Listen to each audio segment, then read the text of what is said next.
poate să-ți trimit dacă...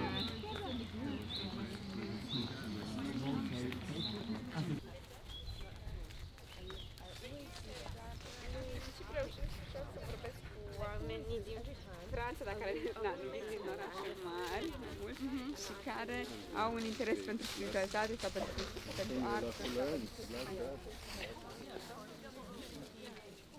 Yeah, it's a complicated story. Maybe you could and what we could do is that we arrive and then we could drop off and then to go.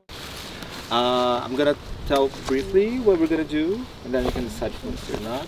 We're gonna be in the forest. I'm gonna give now a few indications of how the workshop goes. The workshop is called "We're Not the Center of the Universe," and when we talk about we, specifically human beings. And this workshop started from how can we attune what's around us. First of all, now just a very simple breathing exercise. We did all this walk, which was very, very good for us to enter. You're gonna breathe deeply, and when you are almost there, you're gonna do one extra. So I'm gonna do 5 times.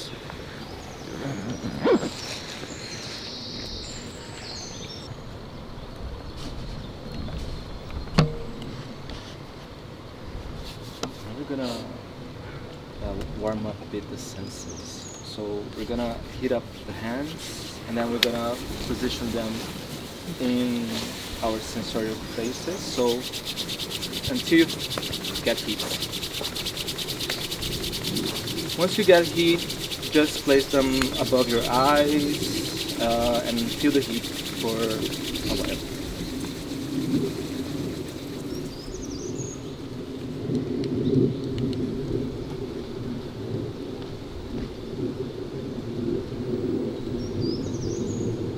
Feel the heat now.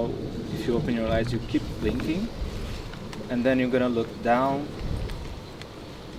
to the sides, up, and to the other side, and take your time.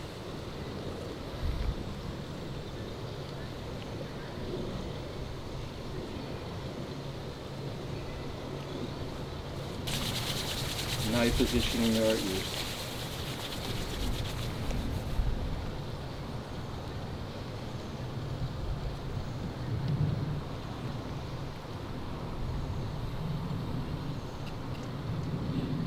After that, you can, if you want, you can pull your ears and reach for the furthest sound you can listen to.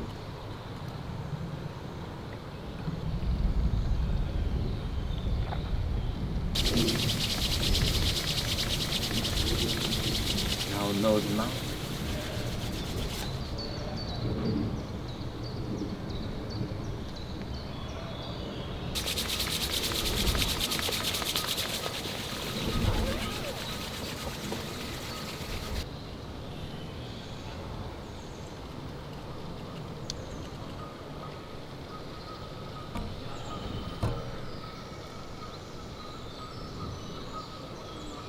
Once we enter the space, try to first look for the smallest light you can identify, and then I ask you first to shift the perception. Think about this is their world. Like if a fly comes passing through right now, this is the world of the fly that we're living in. If you see a small plant, this is the world of the small plant that we live in. And with this exercise, you can wander around. Once you enter there, acknowledge in your own way, in your own respectful manner, that you're entering other space. And then I ask you to acknowledge so we can also give ourselves to it.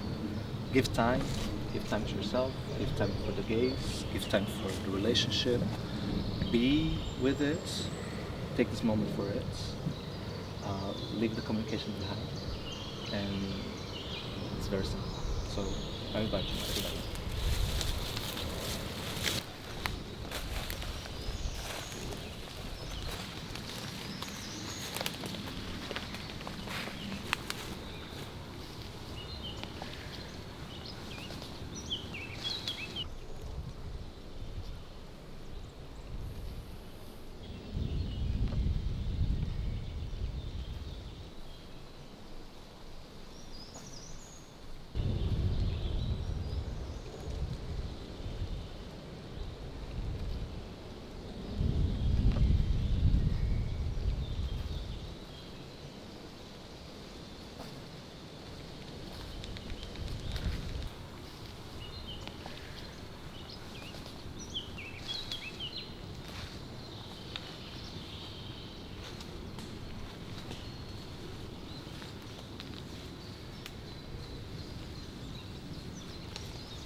My name is Daniel. My pronouns are they, them. Today I'm going to present to you this lecture performance. For those who were in the workshop that we did earlier, thank you also for being there. Let's see how this previous experience and now it's going to come together. This is my first time doing both. I've been working with installations and other than humans in the past 10 years. And today I'm going to tell you a little bit about my experience throughout storytelling and how I was perceiving this other than humans. I always work in partnership if they're humans or other than humans. And other than humans, they can be many, depending on your understanding, depending on your culture, depending on your background. They can be the ones who we see here, decomposers, little insects, plants. They are invisible to our eyes, they're in the air. We are still struggling and coming out of a pandemic, COVID-19, that's a virus as well as an other than human. They can be the ancestors, they can be the spirits, they can be the multiplicity of beings that belongs to your world, realm, belief system, and so on. They are the ones who surround us, and they are the ones who we are also living with together, and so on. The lecture is called "We're Not the Center of the Universe." It's an attempt to how can we decentralize ourselves from the narrative. How can we shift our perception? I'm gonna tell all of this step by step, so my own perception in this slow research that I've been doing. As I've been developing installations, some things start to click, and I'm gonna go through it as I start telling for you all. Welcome everybody, welcome. First of all, I would like to start with the experience of silence. If you were in the workshop that we did, we were very much with that experience. This came with an installation that I did in Vienna in 2017 called That Center for the Living. I did in partnership with the artist Vivian Kakuri. Vivian did the sound installation. That Center for the Living was indoor space in an old factory in the center of Vienna, and then we place all the elements who were changing throughout time in the period of 4 weeks. Every element in there was possible and passable for the changes of time, the transformation, and the transmutation. At the center, a cannabis plant. At the time, I was very interested in how this plants that produce things that we consume to alter our state of mind, what's their presence like, their presence alive like with us. For entering that Center for the Living, we would ask people to leave their communication with words on the outside, leave the objects that would remind them of time on the outside, and that was what we were charging them in order to stay. I come from a background of education, of teaching as well, and in this time of this 10 years, a way for me to understand what am I doing, what we were doing, I often ask people afterwards, what was your experience like? During that Center for the Living, we were able to connect afterwards, the moment that we had the sessions. And then a lot of people would tell me about the perception of time. So people would enter for 30 minutes and they would think they were there for 2 hours.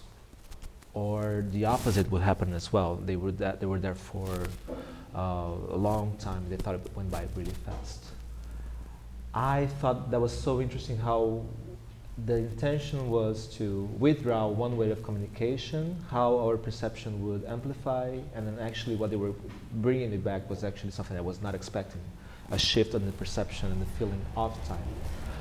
All the elements inside of the space, other than humans, they were transmutating. These structures, they were quite green there, but a few days later they all died, and then they start to rot.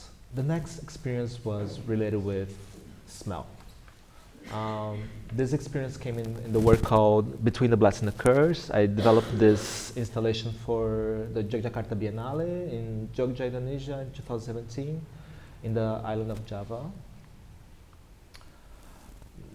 This work, quite different, was a homage to my ancestors, and it was placed inside of the venue 127 ceramic vases. 127 is the number of 7 generations of people before us. At this time, I was very interested already in the time passing by, working in partnership with fungi, but I didn't have the approach that I have nowadays. Inside of these vessels, there was a plant-based mixture, and I selected some fungi, and placed inside of them. My initial attempt was to create a very perfumed space.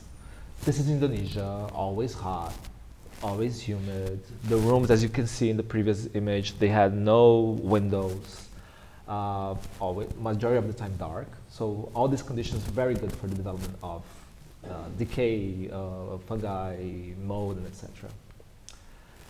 And then to my surprise, the smell of the space was like feces, human feces. Very strong smell, very intense, and it was like very intense work, of course. My reaction then was like, okay, let's then observe how people react to this. People would come in, make sounds of nausea, and leave quickly. Because of the walls, some people would pose to make selfies, and then would create that image of like posing beautifully with the smell of shit around them, you know.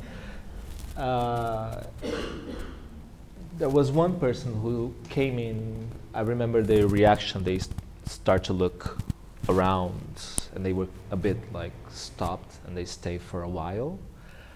I still don't know why that image stays so much with me, but it's something that perhaps was like the invasion of senses of information that stay very much with me. One thing that was so important for this work and why I bring to this, at that time I was having an intention working with this other than humans as an object. I want them to do this for me. I want them to work this way for me in that sense. And what they gave me back was something that I was completely not experiencing. I start to think then, is the smell that they're producing a way to communicate with me? Is this change of intention, this unexpected situation, showing their desires? I also stay with that.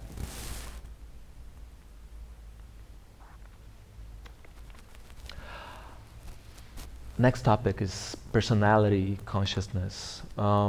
This with the work Quing in 2019 for part of my solo exhibition, The Negative Years, in Jupiter Artland, Edinburgh, Scotland.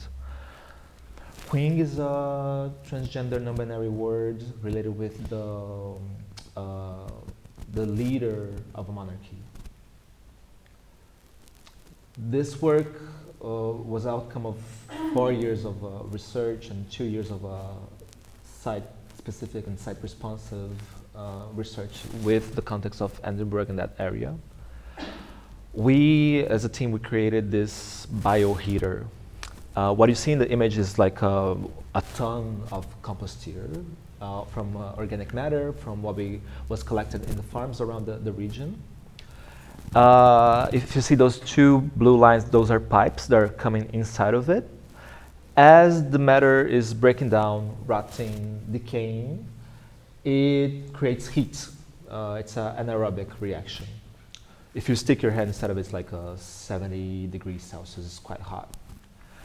We had a water pump. This water pump would go in, feed a large heater, and that would provide the heating conditions for the piece inside. That's the inside of the outside. Over here we have, the walls are painted with turmeric mixed with linseed gel.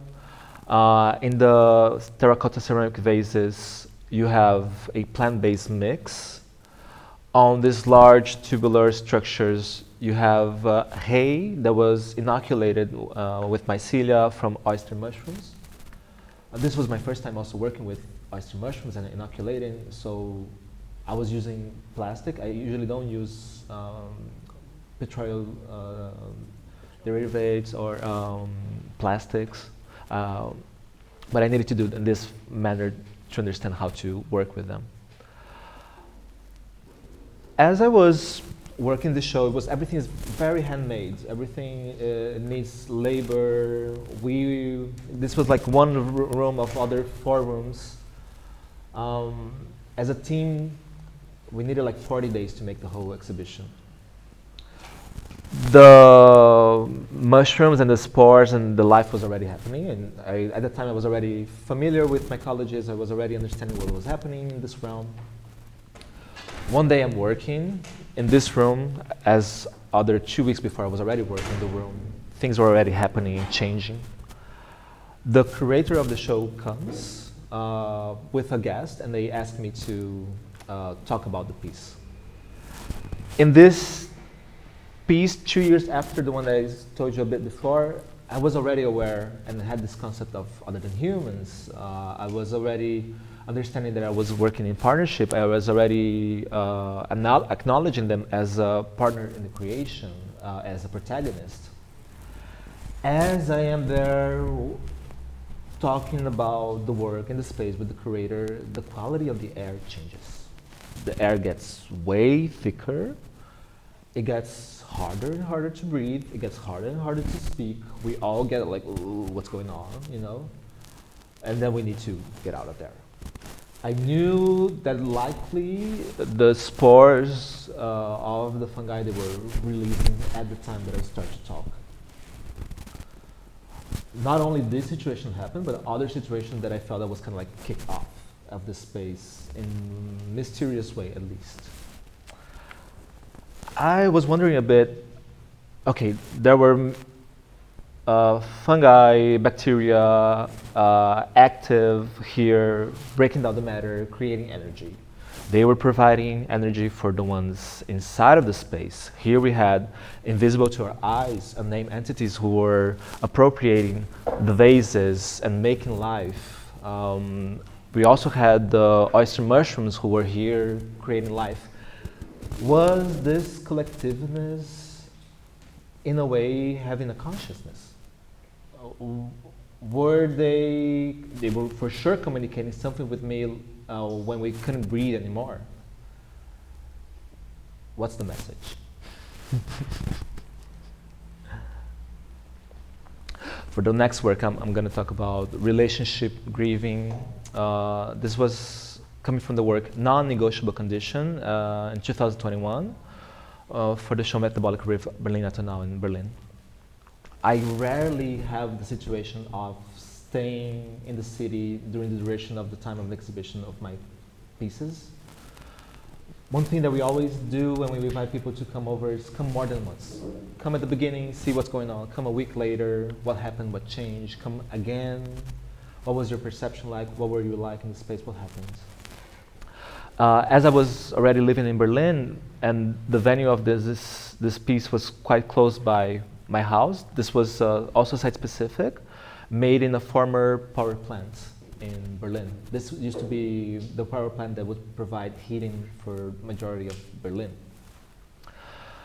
At this time, I had just lost a very important person in my life. This person died of COVID-19. I was in a very hardcore grieving. This year, I was doing pieces in a way to make it more palpable, the grief, how to make something as a grieving act. As I was able to return weekly and having this encounter and see the changes, not always was an easy decision to be there. Some things started to come to me in parallel with the grieving. One condition that I have for my works is that they can only be done and assembled once. They cannot be reproduced, they cannot be redone. They only happen once at the place and that's it. If somebody even without my consent try to make the same piece there, they're not gonna be the same because the elements, the organization, the beings who are inside of this space, they're not gonna be the same. I am here right now with you all. I am talking. You can see me. This is one-on-one. I'm using English language to communicate. This is a human-to-human communication. We, with the nowadays technology, can record this moment. I have a microphone with me. There's camera, people there. This is going to become a testimony in time. You also have your memory. You can also record that inside yourself. Later on, you can take notes. You can make a drawing. We have different ways that our humane society found out ways to record a moment, a testimony. When I die, this is not going to be possible anymore in this matter. When this person who I lost, I don't have any more means to do what I'm doing to you right now with them. This piece as well that I do, I can only be with them when they are there. As in this process of grieving, I understand that I'm profoundly part of a human community. When somebody who I love profoundly died in a very traumatic and tragic way, and then I get into depression and I perceive how much I am related with this community, and then I start to come and have a relationship, understand who are them. I also start to think, are we also part not only of a human community, but also a other than human community? Do we grieve when this other than human also die, when an ecosystem die? How do we grieve? Are we allowed to grieve?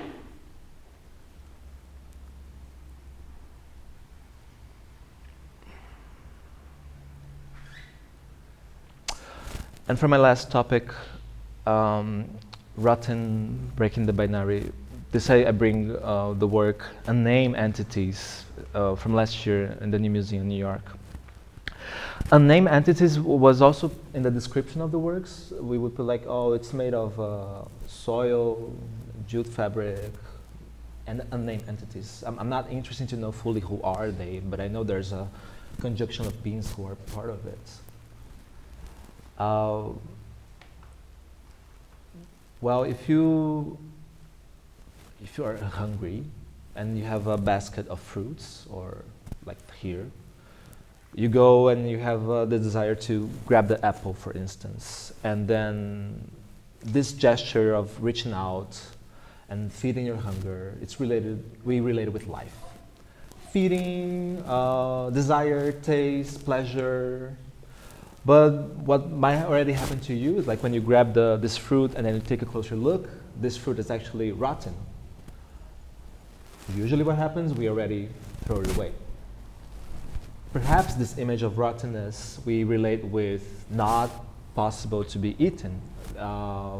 We might relate with death, we might relate with decay, we might relate with abjection, rejection, repulsion, and then we already discard. If we stay with it, if we take a closer look at what's going on, we might notice that there's more life in it. Now there's fungi happening there, there's bacteria. And if we don't throw it right away and leave it for a day or two, insects might start to come there. And then that initially fruit becomes a landscape, it becomes an environment, it becomes a house. A bit of this proposal that I'm talking is, what if we can stay with it and question a bit before this program act of grabbing, seeing, ooh, and throwing away. Understanding these possibilities of communication, understanding in this research, in this study, what happened. The proposition of spaces is, what if we expand this experience of breaking the binarity between life and death and staying with rotten? What happens when the space is providing that and all elements are changing with time? What does that happen to one? What happens when you enter, just like we did a bit in the workshop earlier today, what were you paying attention? How was your experience like? How did this whole environment around you influence your state of mind? These are still questions that I'm having, and then making the proposition of these spaces is a way to propose an experience. Maybe I still need 20, 30 years to understand more properly what this environment does to one.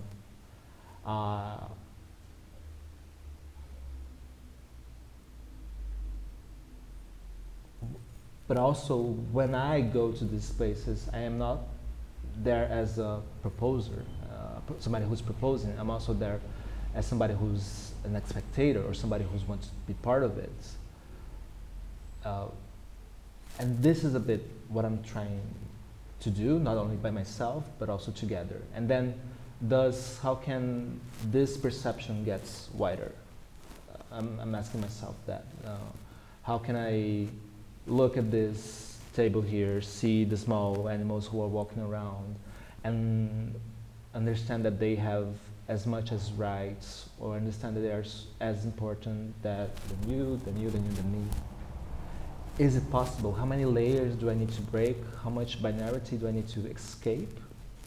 Do I need to go to a place where the realm of the words, they're not so present? And there's a lot of like what I'm telling so much for you now in words, that go into the space and go into the experience is about. I think this concludes my presentation. I'd like to thank you very much, everybody who's here. Who we were like in the workshop, we can talk later. If you want to talk now, if you want to have conversations, this is the floor is open. Thank you so much. Thank you so much for coming. Thank you.